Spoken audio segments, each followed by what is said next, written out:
Te doy la bienvenida a los libros del saber. Te saludo tu amigo de confianza, Dr. Mark. Hoy conversaremos de la obra El fantasma de Noriega, de los autores Rita Vázquez y Scott Bronstein. Noriega, como muy bien es conocido, formó parte de una de las etapas de la historia de la República de Panamá, llegando a considerarse la parte final de la dictadura que comenzó en el año de 1968. Normalmente se piensa que tras la invasión de Panamá, que dejó un saldo de heridos y muertos considerable, que aún a la fecha se sigue intentando dar con una cifra exacta, se considera que aquella página de la historia quedó desaparecida, olvidada y borrada tras los hechos sucedidos. Pero la obra El fantasma de Noriega demuestra que no solamente en aquellos años ocurrieron malas prácticas, corrupción, desaparición de personas, tráfico de influencia, entre otras tantas, sino que aquellas imágenes de la dictadura que se pensaban que iban a desaparecer continuaron con el pasar del tiempo. La obra hace una combinación de los sucesos a través de la historia y de las propias vivencias de Chico Stone, que sería conocido después como Gringo Cabrón, que también tiene un libro que más adelante analizaré. La historia que narra el libro es importante que quien me escucha pueda leerla, ya que denota hechos clave de la dictadura del Manuel Antonio Noriega. Sin embargo, como no es mi intención ahorrar al oyente la magnitud que significa esta gran obra, que es una experiencia personal de la historia, centrémonos en cómo el fantasma de Noriega fue más allá de la propia dictadura, más allá de los años que duró. Dentro de la obra dice: se podría asumir que después de la invasión el país habría purgado todo lo que quedara del círculo cercano a Noriega, pero este no era el caso. Cuando Martín Torrijos tomó posesión del cargo, nombró personas relacionadas con Noriega, como Balbina Herrera, ministra de Vivienda, que fue alcaldesa de San Miguelito durante la dictadura militar, y pronunció en alguna ocasión aquellas palabras que pasarán a la historia: civilista visto, civilista muerto. O como Benjamín Colamarco, ministro de Obras Públicas, que había sido el líder del Batallón de la Dignidad y que fue encarcelado después de la invasión. Daniel Delgado Diamante, su ministro de Seguridad, fue removido del puesto por un crimen que cometió cuando era oficial del régimen militar, el suceso en el que le disparó y mató a uno de sus subordinados que no llegó a trabajar el día después de los carnavales. Estuvo silenciado por 2 décadas hasta que una investigación realizada por la prensa lo sacó a la luz. La inclusión de ex miembros del régimen fue una de las críticas del general retirado Marc Cisneros. Aunque estaba impresionado con el progreso del país que había alcanzado durante los últimos 20 años, también se mostró desalentado a saber que personas como Colamarco aún estaban en el poder. Su frustración la resumió en una sola frase: después de todo, ¿para qué invadimos?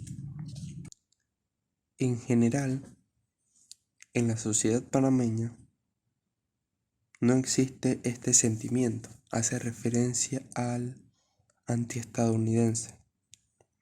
Por ello, Noriega nunca fue considerado como mártir mientras estuvo en Florida, ni se acusó al gobierno de los Estados Unidos de haber tratado injustamente a un prisionero. Los estadounidenses, cuando realizan la invasión, desde la imagen que vendieron al mundo, demuestra que fue para liberar al país de la dictadura. Pero la realidad demostró muchas otras verdades, que La presidencia de el señor George W. Bush, padre, es un ejemplo de lo que pueden llegar a ser las potencias con países que en aras de situaciones que se viven simplemente venden una idea, la llevan a cabo sin importar la situación que vive el país o las consecuencias que pueda traer. La invasión, que consistía en desestabilizar el régimen, ya que destruyeron el cuartel central y la principal ficha a capturar era Manuel Antonio Noriega. Una operación que hubiera sido tan sencilla cobró tantas vidas. También es conocido como el despliegue militar que se hizo, abarcó a una cantidad considerable de nuevos equipos que los estadounidenses estaban probando.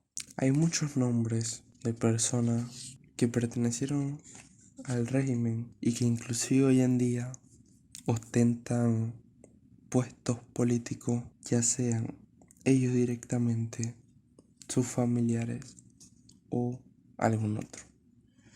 Esa es una realidad que no puede ser negada y que ha perdurado con el tiempo.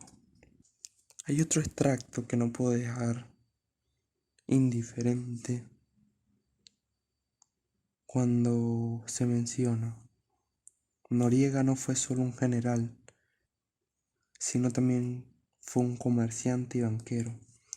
Estados Unidos no solo lo venció militarmente, también lo hizo económicamente. Cuando le congeló los fondos gubernamentales y le cortó los pagos de los ingresos del canal, causándole una crisis financiera al país. Cuando murió Noriega, que el presidente lo anunció el 29 de mayo del 2017, él mismo escribió en su Twitter: estamos cerrando un capítulo de la historia de Panamá.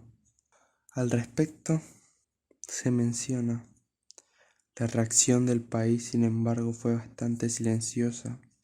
La noticia dominó nuestras ediciones del martes y miércoles siguiente, pero ya para el jueves el fallecimiento del ex dictador se había casi olvidado, y no solo en la prensa, sino también en el resto del país.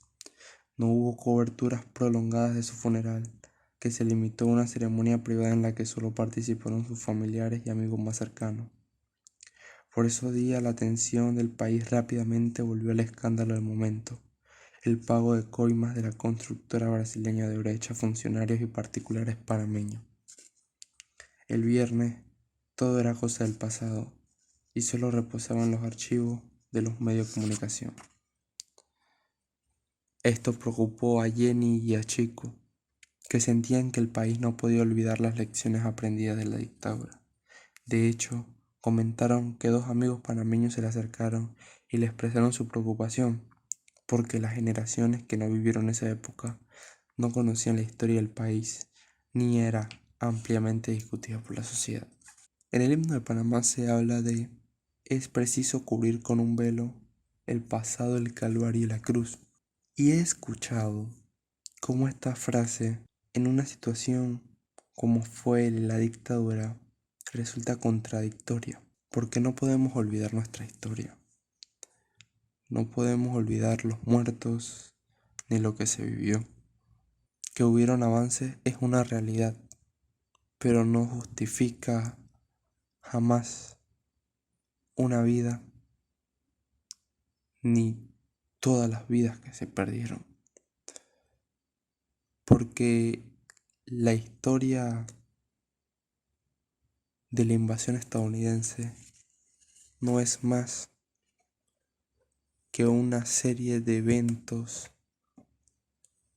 dispersos que llevaron a esa situación. El fantasma de Noriega demuestra que tras la caída del dictador y la muerte del mismo, las prácticas propias de la dictadura se siguen empleando para mantenerse en el poder, para prolongar esas ansias de control y para llevar adelante las agendas de los partidos o de las personas individuales. Ya no solo con un uniforme verde oliva que te indica quién realmente manda. Es una historia para reflexionar, ya que forma parte de la vida del país. Una lección que no puede ser olvidada, pero que siempre debe ser recordada. La enseñanza al final del día es no volver a cometer los errores del pasado, porque si no, la magnitud con la que se desarrollarán puede conllevar a una situación incluso más traumática que la ocurrida en 1989. Te hablo de tu amigo de confianza, Dr. Mark, y nos vemos la próxima.